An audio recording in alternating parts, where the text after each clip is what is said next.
చంద్రబాబు నాయుడు గారు అంటే ఒక బ్రాండ్. చంద్రబాబు నాయుడు గారు ఎప్పుడైతే ప్రమాణ స్వీకారం చేశారో ఆ రోజు నుంచే పెద్ద ఎత్తున పారిశ్రామికవేత్తలు వచ్చి ఆయన కలుస్తాం జరిగింది. దాంట్లో భాగంగా ఐటీ ఎలక్ట్రానిక్స్ సంబంధించిన అందరూ కూడా నన్ను కలుస్తాం జరిగింది. వాళ్ళు ఈరోజు చాలా ఆనందంగా ఉన్నారు. అమ్మయ్య సైకో పాలన పోయింది, ప్రజాపాలన వచ్చింది, మంచి రోజులు వచ్చినాయి, ఇప్పుడు మేము పెట్టుబడి పెట్టేదానికి సిద్ధంగా ఉన్నాం, ముందుకు వచ్చాం. దాంట్లో భాగంగా ఆల్రెడీ విశాఖపట్నంలో పెట్టుబడి పెట్టిన కంపెనీ యజమానులతో కొంతమంది కలిశాను. ఈ రోజు ఈ ప్రెస్ మీట్ అయిన తర్వాత వాళ్ళతోనే నాకు మీటింగ్ కూడా పెట్టుకున్నాను.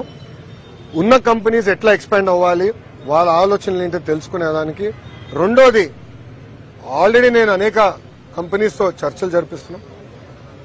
గతంలో 2019లో అదానితో ఒప్పందం కుదుర్చుకుని 1,00,000 కోట్ల పెట్టుబడితో solar energy data centre project తీసుకొచ్చారు.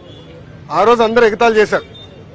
ఈరోజు చూడండి, మహారాష్ట్రలో గత ప్రభుత్వం చేతగానితనం వల్ల ప్రాజెక్ట్ మహారాష్ట్రకి వెళ్ళింది, తెలంగాణకి వెళ్ళింది. మళ్ళీ వాళ్ళతో కూడా డిస్కస్ చేస్తున్నాం, ఇతర కంపెనీలతో కూడా డిస్కస్ చేస్తున్నాం. విశాఖపట్నాన్ని ఒక AI capital of the world ఎట్లా తీర్చిదిద్దాలి, దానికి కావాల్సిన కరికులం ఏంటి, యూనివర్సిటీ ఏంటి, డేటా సెంటర్స్ పెట్టే కంపెనీలు ఏంటి, ఏఐ నుంచి సినిమాలు, టీవీ షోస్, మీడియా రిపోర్టింగ్. నీకు నచ్చదు బట్ రియాలిటీ అది.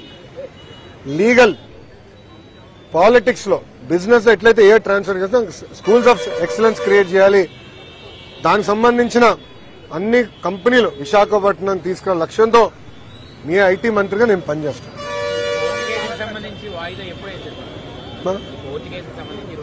అక్టోబర్ 18.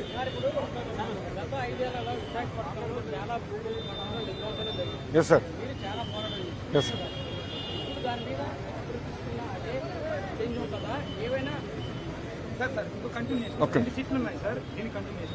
ఈ ప్రభుత్వంలో సిట్ వేశారు, మొన్న వైసీపీ ప్రభుత్వం సిట్ వేశారు, కానీ బహిర్గతం చేయలేదు.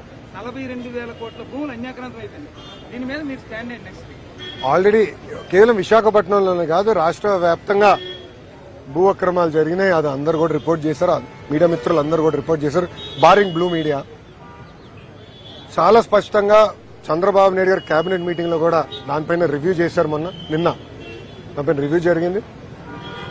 వివరాలన్నీ ఇంకా ఫర్దర్ గా ఫైన్ ట్యూన్ చేసి డీటెయిల్స్ డెప్త్కి వెళ్ళి మళ్ళీ నెక్స్ట్ కేబినెట్ మీటింగ్ కి మన సిసిఎల్ఏ చైర్పర్సన్ మన సిసోడియా గారిని ఆ నివేదిక కేబినెట్ లో పెట్టమని ఆదేశాలు జారీ చేస్తాం జరిగింది. సో నెక్స్ట్ కేబినెట్ తర్వాత నేను దానిపైన చాలా స్పష్టంగా ఎన్ని ఎకరాలు, ఎక్కడ, ఎవడి పేరు, ఎన్ని గిఫ్ట్ డీడ్ కింద జరిగినాయి, ఎందుకంటే ఎక్కువ శాతం గిఫ్ట్ డీడ్ కింద ఇచ్చేశారు.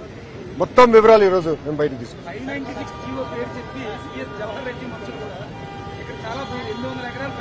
అన్ని బయటకు వస్తాయి, అన్ని బయటకు వస్తాయి. దాని తర్వాత నేను స్పందిస్తాను.